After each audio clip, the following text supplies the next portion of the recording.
என் India என் பெருமை. உங்கள் அனைவருக்கும் 77வது குடியரசு தின நல்வாழ்த்துக்கள். ஜெய்ஹிந்த்.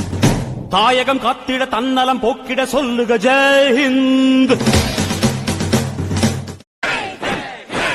என் இந்தியா என் பெருமை. உங்கள் அனைவருக்கும் 77வது குடியரசு தின நல்வாழ்த்துக்கள். ஜெய்ஹிந்த்.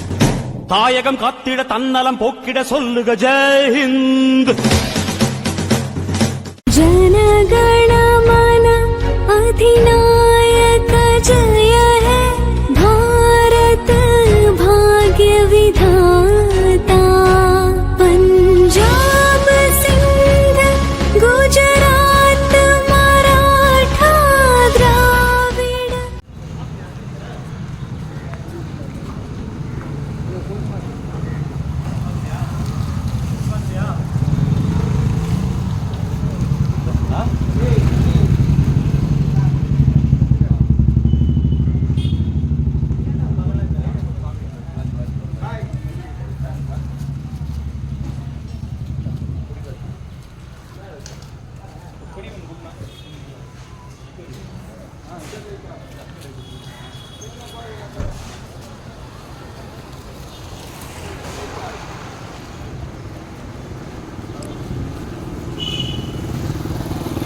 சரிங்க பாருங்க.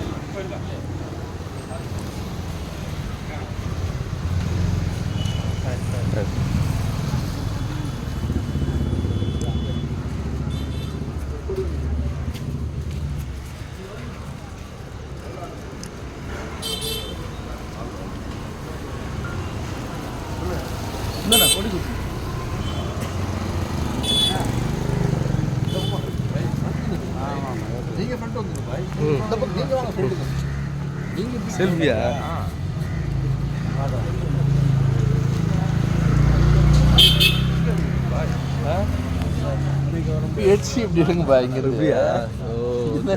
தெரியாதுல்ல எப்படி இருக்கு படம்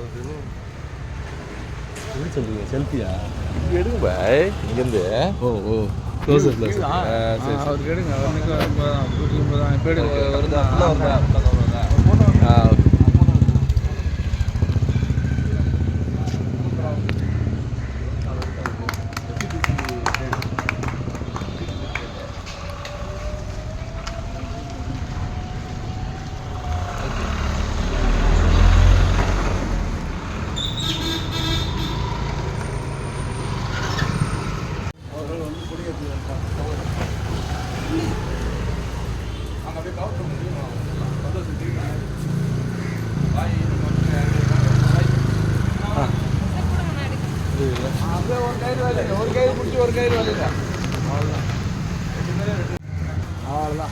அப்படியே ஆட்டுங்க, அப்படியே ஆட்டுங்க, வந்துடும். அதான்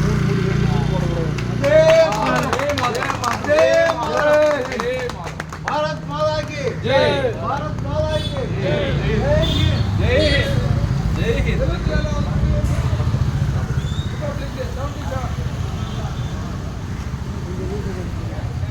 சுதந்திரத்துக்காக ஒருத்தவங்களுக்கு கூட தெரிய மாட்டேங்குது. சின்ன பிள்ளைங்களுக்குலாம் தெரியல. ரொம்ப வேதனையாக இருக்குது.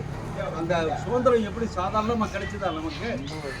அவன் வின்ஸ்டன் சர்ச்சில் சொல்கிறான், டேய் இந்தியாவுக்கு சுதந்திரம் கொடுக்காதரா, அவங்களுக்கு எதுவுமே தெரியாதுரா அப்படின்றான். 47க்கு முன்னாடி ஒன்றுமே தெரியல, சட்டத்திட்டங்கள் தெரியாது, நம்ம எப்படி வாழ்கிறோங்கிற வாழும் முறை தெரியாது, சாதாரணமாக தான் இருந்தோம், உழைப்பு மட்டும்.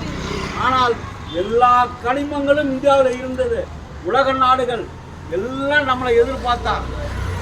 அதை பற்றி பேசணும்னா எவ்வளோ நிறையா பேசலாம். அந்த நேரத்தில் 1937 பகத்சிங், ராஜகுரு, சுகதேவ் இப்படிப்பட்டவர்களுடைய போராட்டங்கள் ஜாலியன் வாலாபாத்தில் 1925 நடந்த அந்த கொலை கிட்டத்தட்ட 2000 பேரை அந்த இதில் வச்சு சுட்டுட்டான். சுட்டவுடனே காந்தி ஒரு வாரம் பட்டியாக கிடந்தார். இந்த மாதிரி பிரிட்டிஷ் கவர்மெண்ட் 2000 பேர் செத்துருக்காங்க, என்ன அர்த்தம், அதை என்னால் ஜீர்ணிக்க முடியல அப்படின்னு செஞ்சார். அப்பொழுது நமது அப்துல் ஆசாத் என்ற ஒரு பையன் கிட்டத்தட்ட கல்கத்தாவில் அவனுக்கு வயசு எனது தனினும் மேலான எனது சகோதரர் பக்தவச்சலம் அவர்களே, மீனாட்சி சுந்தரம் அவர்களே மற்றும் இந்த நாட்டுப்பற்றோடு இன்றைக்கு நாம் இருக்க வேண்டும் என்று நினைக்கின்ற எனது இனிய உள்ளங்களே, உங்கள் எல்லோருக்கும் வணக்கம் வணக்கத்தை தெரிவித்துக் கொள்கிறேன். இந்த அண்ணன் மீனாட்சி சுந்தரம் அவர்கள் சொன்னார், நாட்டில் எவ்வளவோ விஷயங்கள் நடந்திருக்கு, பல்லெல்லாம் அடித்து படிச்சிருக்கிறாங்க, எவ்வளோ கஷ்டப்பட்டிருக்கிறாங்க. இந்த ஜாலியன் வாலாபாக் படுகொலையை பற்றியும் சொன்னார். ஜாலியன் வாலாபாக் படுகொலையை மனதில் வைத்துக் கொண்டுதான் முதலாக இந்திய சுதந்திர போராட்டம் தமிழ் மண்ணில் மேதகு ராஜாஜி அவர்களால் போராட்டத்தை உப்பு சத்தியாகிரகத்தை ஆரம்பித்தார். உப்பு சத்தியாகிரகம் ஆரம்பித்தபோது எந்த இடத்தை தேர்வு செய்ய வேண்டும் சென்னையில் மாநிலத்தில், அப்பொழுது 3 மாநிலங்கள் ஒன்று சேர்ந்த ஒரே பிரதம அமைச்சராக இருக்கக்கூடிய 3 மாநிலங்கள் சேர்ந்தது தமிழ்நாடு. அதிலே வேதாரண்யத்தை தேர்ந்தெடுத்தார்கள். வேதாரண்யத்தை தேர்ந்தெடுப்பதற்கு காரணம், இன்றைக்கு இருந்த ஆங்கில அரசு எந்த வகை கொடுமையான நிகழ்ச்சிகளில் வேண்டும் என்றாலும் இடையூறு செய்வதற்கு தயாராக இருந்தார்கள். அப்பொழுது அந்த இயக்கத்திற்கு வருபவர்களுக்கு பாதுகாப்பு கொடுக்க வேண்டும். பாதுகாப்பு கொடுக்க எண்ணும்பொழுது அவர்கள் இந்த உயிரை துச்சமென கருதி வருபவர்களாக மட்டும்தான் இந்த இயக்கத்திற்கு வர வேண்டும் என ராஜாஜி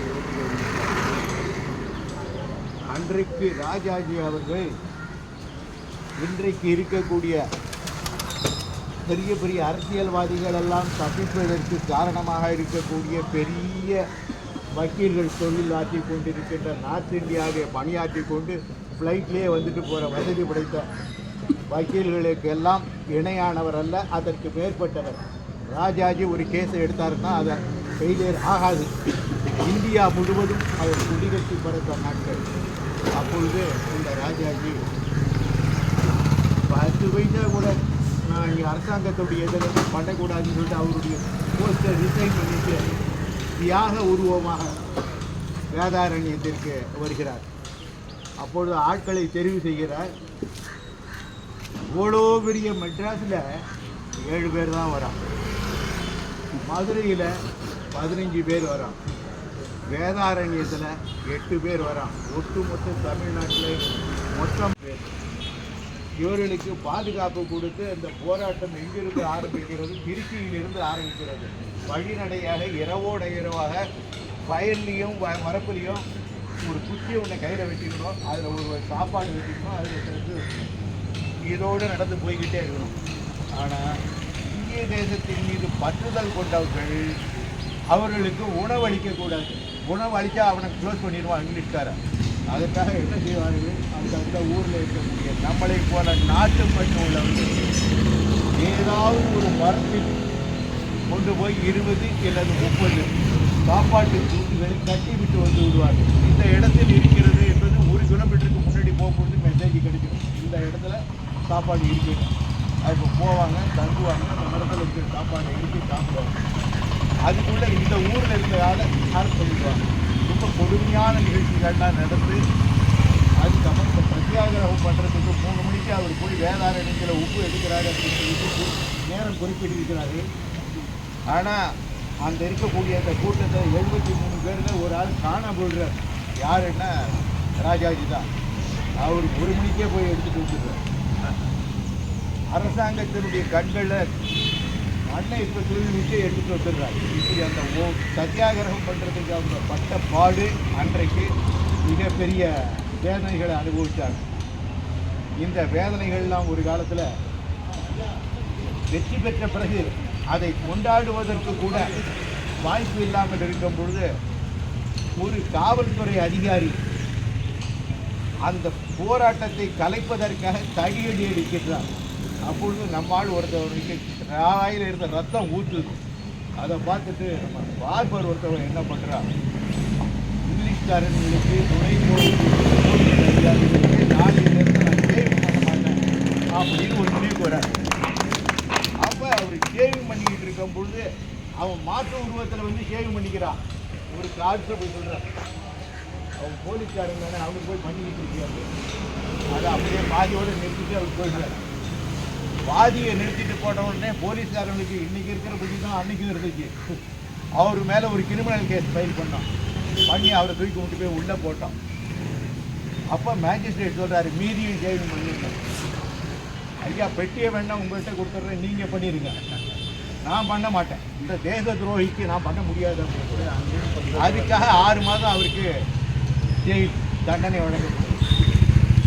அதை பற்றி நம்மளை மாதிரி 4 பேர் உட்காந்துட்டு பேசிக்கிட்டு இருக்கிறாங்க.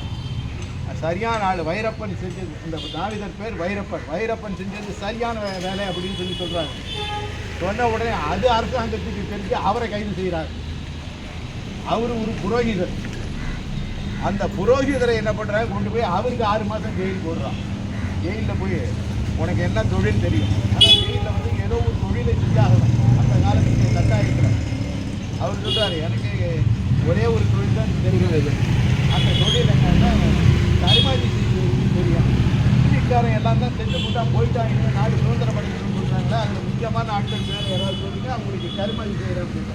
அதுக்கப்புறம் அவருக்கு 6 மாதம் தண்டனை, 1 வருஷம் தண்டனை. இப்படி பல விஷயங்களை இன்னும் கூட இந்த வைரப்பன் யாரு, இந்த ராஜாஜி யாரு, ராஜாஜி எழுதுனதை நான் இப்போ கேசட்டில் வச்சிருக்கிறேன். அதில் அவர் சொல்வார், 1929 வேலூர் ஜெயிலில் சொல்கிறார், இந்த நாடு சுதந்திரம் அடைஞ்சிருச்சு அப்படின்னு சொல்லிட்டு இன்னைக்கு சந்தோஷப்படுறீங்க. இதே நாடு இதை விட பல மடங்கு கேவலமாக போய் இந்த சுதந்திரம் நாசமாகவே போய் அட்மினிஸ்ட்ரேஷனே இல்லாமல் மோசமான அரசியல்வாதிகள்கிட்ட போய் மாட்டி இங்கிலீஷ்காரனே தேவலாம் அப்படின்னு சொல்லக்கூடிய நிலைமை நிச்சயமாக வரும்னு சொல்கிறார். அந்த நிலைமை தான் இன்னைக்கு வருது. அவங்கெல்லாம் சாதாரணமான ஆட்கள் கிடையாது. ராஜாஜி எல்லாம் மிக சாதாரணமான, அவங்கெல்லாம் பெரிய ஞானிகள். அவங்க சொல்கிறதெல்லாம் நடந்துக்கிட்டு மகான்கள், முக்காலமும் அறிஞ்சவர்கள்.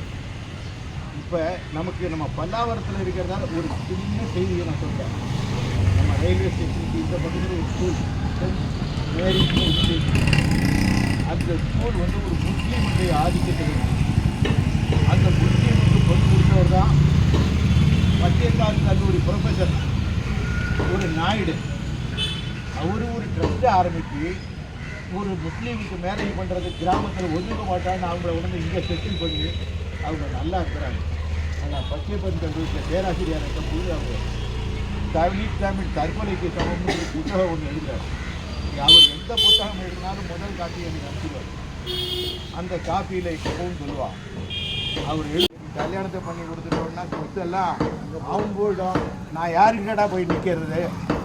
இன்னைக்கு அப்படிப்பட்ட நிலைமையில் உள்ள அரசியல்வாதிகள்கிட்ட தான் சொத்து இல்லை, நாடே மாட்டிக்கிட்டு குடிக்குது. 2 வருஷம் நாடே மாட்டிக்கிட்டு. அதில் ஒரே ஒரு விஷயம் மட்டும் நான் சொல்லி முடிக்கிறேன். அதில் என்னன்னா, சமீபத்தில் ஒரு துணைவேந்தர் அவர் சொல்கிறார், என்ன சொல்கிறாருன்னா, நாடு வந்து இன்னைக்கு உலக பொருளாதாரத்தில் 5வது நிலைமையில் இருக்குது அப்படின்றது மிக சந்தோஷமான விஷயம்தான். அதை நான் ஒத்துக்கிறேன். ஆனால் அந்த 5வது நிலைமையில் இருக்கிறதுக்கு காரணமாக இருக்கக்கூடிய சில பேர், அதாவது இந்த நாட்டினுடைய ஒட்டுமொத்த பொருளாதாரமும் 50% நிலங்கள் 1% பேர்கிட்ட மாட்டிக்கிட்டு இருக்கிறதுன்றது ரொம்ப ஆபத்தான விஷயத்தை நான் இந்த நேரத்தில் ரெக்கார்ட் பண்ணுறேன். இந்த நிலைமை நீடிச்சா நாளைக்கு ஸ்ரீலங்கா மாதிரியும், அப்படி இல்லைன்னா வேறு தீவிரவாத நாடுகள் மாதிரியும் இது ஆயிடும். அதனால் எல்லாருக்கும் எல்லாம் கிடைக்கணுங்கிற அளவுக்கு எல்லாரும் நம்ம மனப்பான்மை யாருக்கு இருக்குன்னா ஆன்மீகவாதிகள்கிட்ட மட்டும்தான் இருக்கும். அரசியல்வாதிகளை எதுவுமே நம்பவே நம்பாதீங்க.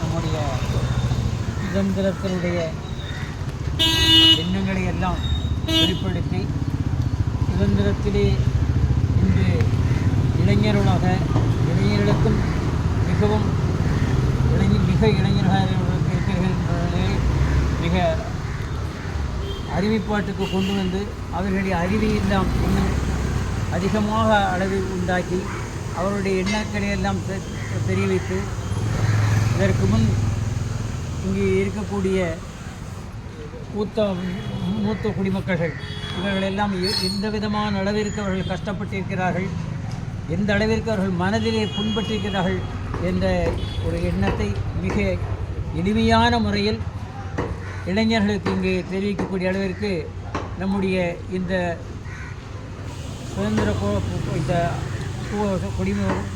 குடிம அமைப்பினுடைய இந்த அமைப்பிலிருந்து மிக அழகாக சொல்லியிருக்கிறார்கள். ஆனால் அதே நேரத்தில் இன்னும் நாங்கள் சில விஷயங்களிலே இன்னும் சுதந்திரம் அடையவில்லை, இன்னும் இந்த மூத்த முடிவுகள் அமைப்பில் மட்டுமல்ல பல அமைப்புகளிலே பல விதமான இடையூறுகள் நாங்கள் துன்பப்பட்டு கொண்டிருக்கிறீர்கள். இவைகளை எல்லாம் நாங்கள் அதை விரைவாக அதை நாம் தடையெடுக்க வேண்டும் என்ற ஒரு நல்ல ஒரு இணக்கத்திலே இன்று வரைக்கும் இந்த காரியங்களை நாம் இன்று ஏறக்குறைய 100 வயதை நினைக்கக்கூடியவர்கள் நாம் நடந்து கொண்டிருக்கிறோம். ஆகவே வருங்காலத்தில் நம்முடைய இளைஞர்கள் வருங்காலத்தில் நம்முடைய மூத்த குடிமக்கள் மட்டுமல்லாமல் மூத்த குடிமக்களுக்காக இங்கே இருக்கக்கூடிய இளைஞர்கள் போன்றவர்கள் இன்னும் பலவிதமான காரியங்களை எல்லாம் செய்வதற்கு இங்கே அவர்கள் உத்தேகம் கொண்டிருக்கிறார்கள், அதற்காக ஒரு சங்கல்பம் கொண்டிருக்கிறார்கள் என்பதை அவர்கள் எங்களுடைய 10 விரல்களோடு அது மனதினுடைய எண்ணத்திலோடு ஒரு எண்ணம் இருக்கிறால் அந்த எண்ணமாகப்பட்டது மீண்டும் அடைந்து மீண்டும் இந்த பகுதி மட்டுமல்ல நம்முடைய தமிழகத்தினுடைய பகுதியாக எல்லா பகுதிகளிலுமே நிரந்தரமான ஒரு சுதந்திரம், நிரந்தரமான ஒரு அமைப்பிலே நாம் முன்னேற்றப்படும் அமைப்பில் வந்து இந்த நல்ல ஒரு நாளிலே நாம் நடக்கக்கூடிய காரியங்களில் இன்று ஒரு மணி திருநாடு என்று சொல்லக்கூடிய அளவிலே ஒரு நல்ல அமைப்பில் கூடிய வர கெட்ட காரியங்கள் எல்லாம் மறைந்து நிறையக்கூடிய அளவிற்கு இந்த நல்ல ஒரு நாளிலே நாம் அனைவரும் சங்கல்பம் கொண்டு நாம் நடக்க வேண்டும் என்று அனைவரும் அவர்கள் எல்லாம் கேட்டுக்கொண்டு இந்த நல்ல ஒரு நிலைமைக்கு மீண்டும் நல்ல ஒரு நாளை சந்தித்து கேட்டு வணக்கம். மகாத்மா காந்திக்கு, அப்துல் கலாம் ஐயாவுக்கு, அப்துல் கலாம் ஐயாவுக்கு, பாரத ரத்னா ஜவஹர்லால் நேருக்கு வாழ்க சுதந்திரம், வாழ்க சுதந்திரம், வாழ்க சுதந்திரம், வாழ்க சுதந்திரம், வாழ்க சுதந்திரம். ஜெய் அதாவது இங்க சொல்லிட்டா உள்ள ஒரு முடியுமா சித்தா டாக்டர் கிட்டத்தட்ட திருநெல்வேலியில் இயற்கையாகவே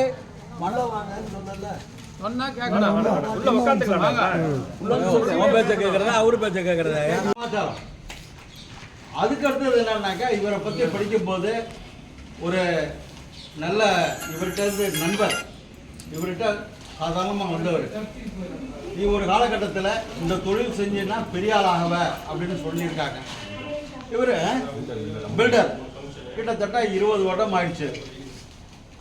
சாதாரண குடிசையில் இருந்தவர் 2 வீடு வாங்கினார், 5 வீடு வாங்கினார், WM கார் வாங்கினார், இப்படி 10 கார் வாங்கிட்டார், பெரிய ஆள் ஆகிட்டார். ஆமாம், இப்படியே போயிட்டு இருந்தது. ஒரு காலகட்டத்தில் அவருக்கு வயிற்றில் கட்டி, ஆனால் இவரோட தொடர்பு வச்சிட்ருக்கார். ஒரு 2 வருஷம் தொடர்பு இல்லாத காரணத்தினால பேச முடியல. இதுக்கு நடுவில் வயிற்றில் கட்டி வந்துருச்சு. இவர்கிட்ட சொல்கிறார், ஐயா நான் பேசுகிறது கடைசியாக இருக்கலாம், நான் நாளைக்கு வந்து ஆப்ரேஷன் பண்ணணும்னு சொல்கிறாங்க, என்னன்னு தெரியல, எனக்கு பயமாக இருக்குது அப்படின்னாரு. இவர் ஐயா சொல்கிறாங்க, சாயந்தரம் 3 மணிக்கு 6 மணிக்கு ஆப்ரேஷன் தியேட்டருக்கு. இவர் இருக்கிறது கோயம்புத்தூர், இது திருநெல்வேலி, அவர் இருக்கிறது பெங்களூர். இந்த விபூதியை நான் தர்றேன், இது உனக்கு சேர்ந்துடும். 6 மணிக்கு உள்ளே அங்கே போய் சேர்ந்துருச்சு. 6:20க்கு ஆப்ரேஷன் அப்பாயின்மெண்ட்டு கொடுத்துட்டாங்க. 6:20க்கு முன்னாடி 6 மணிக்கு அந்த விபதி போகுது. இதை ஒன்றும் இல்லை, வாயில் போட்டுட்டு சுவாமி நினச்சிக்கிட்டு ஆப்ரேஷன் தேட்டருக்கு போனாங்க. பாருங்கள், 5:55க்கு ஃபோட்டோ எடுக்கிறாங்க, கட்டி இருக்குது. 6:20க்கு கட்டி ஃபோட்டோ எடுக்கிறாங்க, கட்டி இல்லை. எப்படிங்க அது? எப்படிங்க அது? நம்பவே முடியலைங்க. இந்த மாதிரி பல்வேறு விஷயங்கள், பல விஷயங்கள் நடந்திருக்குது.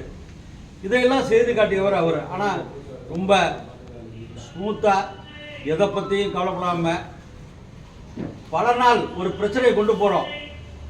ஏரி பிரச்சனையெல்லாம் போய் சொல்லியிருந்தேன், பல விஷயத்தை சொல்லியிருந்தோம். கலெக்டர் ஆஃபீஸில் ஒரு பெட்டிஷன் கொடுக்குறாரு. 3 வருஷத்து பிரச்சனை, 3 வருஷமாக டிரான்ஸ்ஃபர் பேர் மாற்றம் தரணும், வேற ஒன்றும் இல்லை. திருநெல்வேலி கலெக்டர்கிட்ட நாங்கள் சண்டை போடுறோம். அப்போ கொடுக்கும்போது திருநெல்வேலி கலெக்டரை வந்து ஐயோ நாள் ஆனதை பாரியா அப்படின்னு சத்தம் போடுறாரு. இவர்கிட்ட வந்து சொல்கிறோம், சரி நீங்கள் நாளைக்கு போங்க அப்படின்னு இவர் சொன்னார். சரி, இன்னைக்கு காலம்புரை 11 மணிக்கு போனோம், இன்னைக்கு போட்டுருவார் அப்படின்னு சொன்னார். சரி, நான் அந்த நம்பத்தில் போனேன். 10 மணிக்கு கலெக்டர் டிரான்ஸ்ஃபர், 11 மணிக்கு அடிஷ்னல் கலெக்டர் வந்து சைன் பண்ணி நீங்கள் எடுத்துகிட்டு போங்கன்றாரு. இது எப்படிங்க அது? எப்படிங்க அது? எந்த விதத்தில் நடக்கும்? ஒன்றுமே நம்ப முடியல. யாராவது சொல்கிறேன், இறையருள். அடுத்தது இதை பற்றி பேசிகிட்டே இருக்கலாம். அடுத்தது இந்த குடியரசு தினத்தை பற்றி 2 பேரை நம்ம சொல்ல ஞாபகப்படுத்துகிறோம். எவ்வளோ பேரை சொல்லலாம். ரொம்ப அருமையான நாடு இந்திய நாடு. சினிமாக்காரங்க மத்தியிலையும் இலவசத்துக்கும் அலைகிற பெரிய கூட்டம் நம்ம வச்சுருக்கோம். சுதந்திரத்தெல்லாம் நம்ம மதிக்கிறதே கிடையாது. ஆனால் 1937 அப்துல் கலாம் ஆசாத், சூர்யா சென், இந்த 2 பேரையும் என் மனதில், உங்கள் மனதிலையும் அதை கொண்டு வரதுக்காக நான் அதை சொல்கிறேன். அப்துல் கலாம் ஆசாத் நம்மளுடைய பகத்சிங்கினுடைய குரு. அவங்க கிட்டத்தட்ட ஒரு 25 பேர் இளைஞர்கள். மகாத்மா காந்தி மேலே உள்ள பற்றுதல், சுபாஷ் சந்திரபோஸனுடைய மேலே இருக்கிற பற்றுதல், இதையெல்லாம் மனசில் வச்சுக்கிட்டு அவங்க சுதந்திர வேட்கையில் இறங்கினாங்க. 25 வயது கூட ஆகலை அவங்களுக்கு. அப்போ அப்துல் கலாம் ஆசாத் என்றவர், அவருக்கு வயசே 22 தான். என்ன பண்ணாரு, கல்கத்தாவில் வாலியன் ஜாலாபாத் பிரச்சனை கிட்டத்தட்ட 2000 பேரை அந்த ஆங்கிலேயர் சுட்டு கொண்டுட்டாரு. அந்த சம்பவத்தை நினைச்சு காந்தி 1 வாரம் பட்டினியா கிடக்கிறார். தூக்கமே கிடையாது, சாப்பிடல.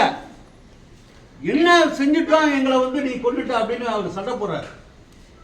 இதை வந்து கிட்டக்க இருந்து கல்கத்தாவில் இருந்து பார்த்த இந்த அப்துல் கலாம் ஆசாத் என்ன பண்ணாரு, 22 வயசு பையன், நீ அப்படியா செய்யற, உன்னால முடிஞ்சது 2000 பேர் கொண்டுட்ட, ஏன் இதை திறமையை பார் அப்படின்னு 6 பேர் தான், 6 பேர் கொண்ட குழுவை அமைக்கிறாரு.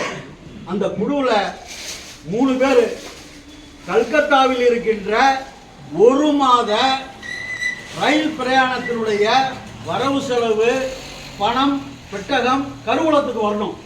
அந்த ரயிலில் வருது பல கோடி ரூபாய். அந்த காலத்திலேயே அந்த பணம் வந்துட்டு இருக்கு. பிரிட்டிஷ் அரசாங்கம் ட்ரெயினுக்கு முன்னாடி எப்படி எல்லாம் வச்சிருப்பாங்களோ அது மாதிரி பாதுகாப்பில் போகுது. ஆனால் ஆசாத் ஒரே ஒரு ஆள் உள்ளே போய் அந்த பணத்தை கொள்ளையடித்து விட்டார். கொள்ளையடித்துட்டு மறைஞ்சிட்டாரு. 2.5 வருஷம் தேடினாங்க பிரிட்டிஷ் கவர்மெண்ட். கண்ணில் விரலை விட்டு ஆட்டலாம், உன்னாலும் பிடிச்சா பார்த்துக்கலாம் அப்படின்னு. ஆனால் இந்த தமிழ்நாடாக இருக்கட்டும், இந்தியாவாக இருக்கட்டும், துரோகிகளால் காணப்பட்டவர்கள் தான் நம்மளுடைய வீரர்கள். அவருடைய சொந்தக்காரர் கல்கத்தாவில் இருக்க ஆல்பர்ட் என்ற ஒரு மைதானத்தில் அவர் துப்பாக்கியோடு இருப்பார். 22-23 வயசு. அந்த துப்பாக்கியோடு இருக்கும்போது அவரை பிரிட்டிஷ்காரர்கள் பிடித்தார்கள். 62 குண்டுகள் அவருடைய உடம்புல குண்டுப்பட்டு இறந்து போனார். இதை கூட இருந்த நண்பர் சூர்யா சென், அவரை பார்க்கும்போது அவர் இன்னும் திறமையான ஆள். கல்கத்தாவுக்கும் சிட்டாகாவுக்கும் இடையில் இருக்கிற அந்த ரயில் பயண தூரத்தில் மிகப்பெரிய இந்தியாவுக்கு விடுதலை போராட்டத்திற்காக வைக்கப்பட்ட இராணுவ துப்பாக்கிகள், வெடிகுண்டுகள் அனைத்து வைக்கிற ஒரு கிடங்கு. நீ இதை வச்சுட்டு தானே பண்ற, இந்த பார் அப்படின்னு சொல்லிட்டு 1937 அதை நாசம் பண்றாரு. 5 நிமிஷம் தான் ஆச்சு. அந்த குண்டு கிடங்கு அழிக்கப்பட்டது, டெலிஃபோன் உயர்கள் வெட்டப்பட்டது, இவரும் தப்பிச்சிட்டாரு. கிட்டத்தட்ட ஆசாத் என்ன செஞ்சாரோ அதே மாதிரி 2.5 வருஷம் பிறகு பிடிக்க முடியல. ஒரு காலகட்டத்தில் கல்கத்தாவிலிருந்து தப்பிருக்கும் போது அவருடைய உறவினர் பிரிட்டிஷ்காரன் சொல்றான் 10,000 ரூபாய் தலைக்கு கட்டியிருக்கான். 1937 10,000 ரூபாய் எவ்வளவு கோடி ரூபாய்க்கு சமம் பாருங்க. உடனே அந்த சொந்தக்காரன் என்ன பண்ணிட்டான், போட்டு கொடுத்துட்டான். கொடுத்தவனை கையில் போட்டுறாங்க. சாதாரணமாக ஒரு மனிதனை துன்புறுத்துவது, சுட்டு கொள்ளுவதில்லை. 36 பல்லையும் ஒவ்வொரு பல்லா கட்டி எடுத்தாங்க. கிட்டத்தட்ட நம்ம உடம்புல 13 மூட்டுகள் இருக்கின்ற 1, 2, 3 முட்டிகள், இடுப்பல்கள், கால் முட்டி, 13 முட்டியும் தனித்தனியாக எடுத்திருக்காங்க. உயிர் என்ன கொஞ்சம் யோசனை பண்ணி பாருங்க. பல்வழி வந்தா நம்மளால தாங்க முடியல. 36 பல்களையும் உடைச்சிருக்கான். உடைத்து விட்டு உலகத்திற்கு நம்பிக்கை உருவாக்கணும்னு சொல்லிட்டு தூக்கு மேடையில போட்டு அவனுடைய உடல் இதுல இருக்கணும்னு சொல்லிட்டு கழுகு கிட்ட கொடுத்துதான்.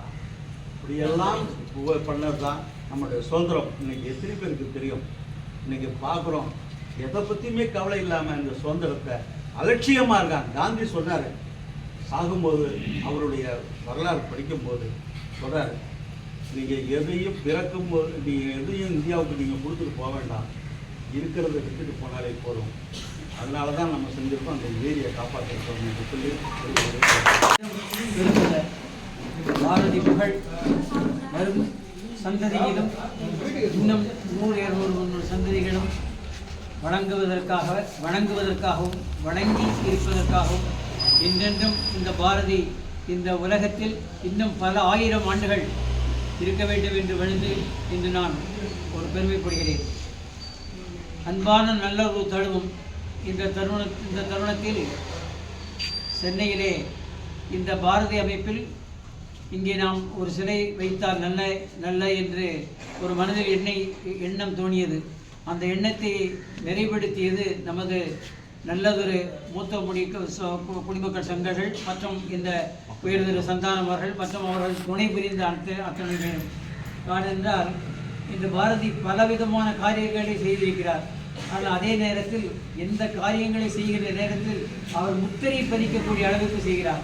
இன்று இந்த பகுதியிலே அவருடைய ஒரு பெரிய முத்திரை பதிக்கக்கூடிய அளவிலே ஒரு பெரிய காரியத்தை தோன்றில் பொழுது தோன்றல் அற்றில் தோன்றலில் தோன்றால் என்று சொல்லக்கூடிய வள்ளுவருடைய வாக்கிற்கிணங்க நல்லது அற்புதமான ஒரு நிலையான அமைப்பை பாரதியினுடைய எண்ண ஒதுக்க வைத்து இந்த காரியம் நடக்கப்படுகிறது. ஆகவே இன்னும் மீனாட்சி சுந்தரனார் சகோதரர் அவர்கள் சொன்னது போன்று இன்று பலவிதமான எண்ணங்களிலே மக்கள்கள் அவருடைய சரியான ஒரு நிலைப்பாட்டிருக்கிறார்கள்.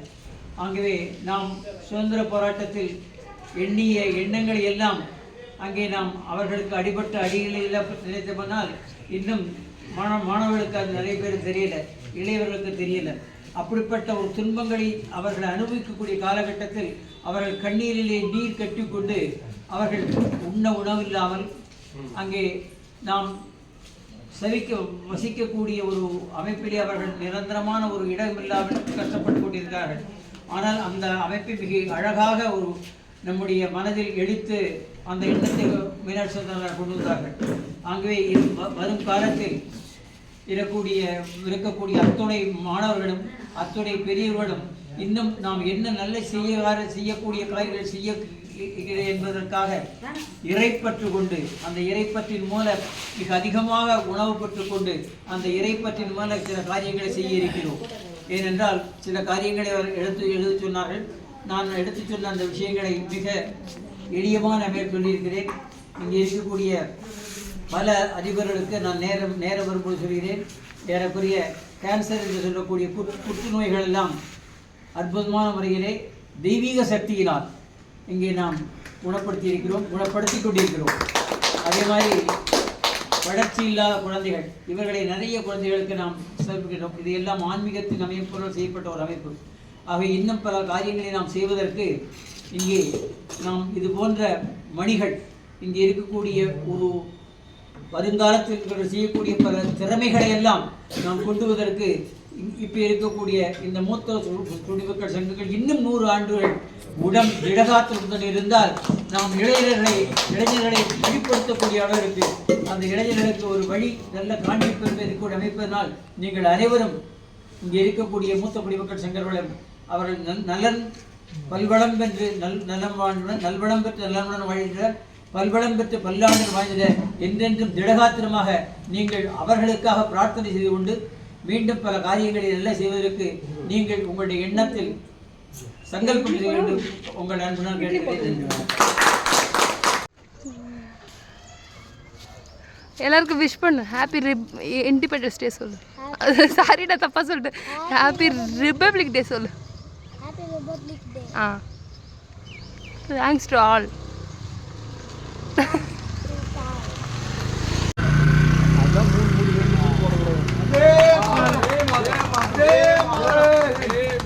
भारत माता की जय, भारत माता की जय, जय हिंद, जय हिंद.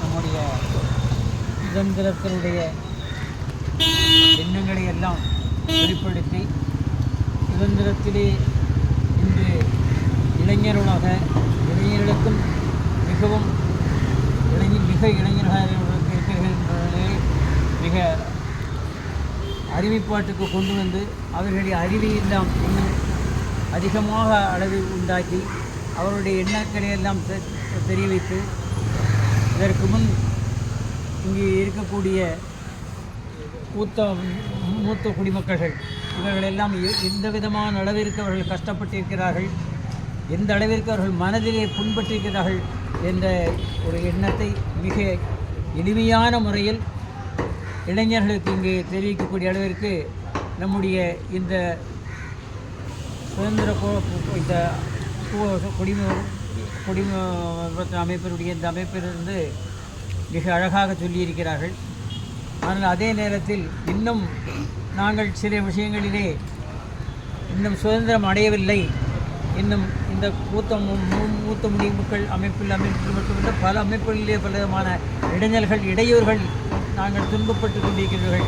இவைகளை எல்லாம் நாங்கள் அதை விரைவாக அதை நாம் தடையெடுக்க வேண்டும் என்ற ஒரு நல்ல ஒரு இணக்கத்திலே இன்று வரைக்கும் இந்த காரியங்களை நாம் இன்று ஏறக்குறைய 100 வயதை நினைக்கக்கூடியவர்கள் நாம் நடந்து கொண்டிருக்கிறோம். ஆகவே வருங்காலத்தில் நம்முடைய இளைஞர்கள் வருங்காலத்தில் நம்முடைய மூத்த குடிமக்கள் மட்டுமல்லாமல் மூத்த குடிமக்களுக்காக இங்கே இருக்கக்கூடிய இளைஞர்கள் போன்றவர்கள் இன்னும் பலவிதமான காரியங்களை எல்லாம் செய்வதற்கு இங்கே அவர்கள் உத்தேகம் கொண்டிருக்கிறார்கள், அதற்காக ஒரு சங்கல்பம் கொண்டிருக்கிறார்கள் என்பதை அவர்கள் எங்களுடைய 10 விரல்களோடு அது மனதினுடைய எண்ணத்திலோடு ஒரு இருக்கிறால் அந்த எண்ணமாகப்பட்டது மீண்டும் அடைந்து மீண்டும் இந்த பகுதி மட்டுமல்ல நம்முடைய தமிழகத்தினுடைய பகுதியாக எல்லா பகுதிகளிலுமே நிரந்தரமான ஒரு சுதந்திரம், நிரந்தரமான ஒரு அமைப்பிலே நாம் முன்னேற்றப்படும் அமைப்பில் வந்து இந்த நல்ல ஒரு நாளிலே நாம் நடக்கக்கூடிய காரியங்களில் இன்று ஒரு மணி திருநாடு என்று சொல்லக்கூடிய அளவிலே ஒரு நல்ல அமைப்பில் கூடிய வர கெட்ட காரியங்கள் எல்லாம் மறைந்து நிறையக்கூடிய அளவிற்கு இந்த நல்ல ஒரு நாளிலே நாம் அனைவரும் சங்கல்பம் கொண்டு நாம் நடக்க வேண்டும் என்று அனைவரும் அவர்கள் எல்லாம் கேட்டுக்கொண்டு இந்த நல்ல ஒரு நிலைமைக்கு மீண்டும் நல்ல ஒரு நாளை சந்தித்து வணக்கம். மகாத்மா காந்திக்கு, அப்துல் கலாம்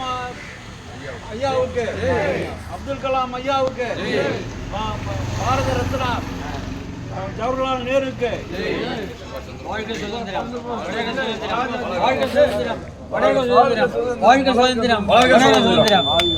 ஜெய் ஹிந்த். இனிப்பு கொடுப்பாங்க.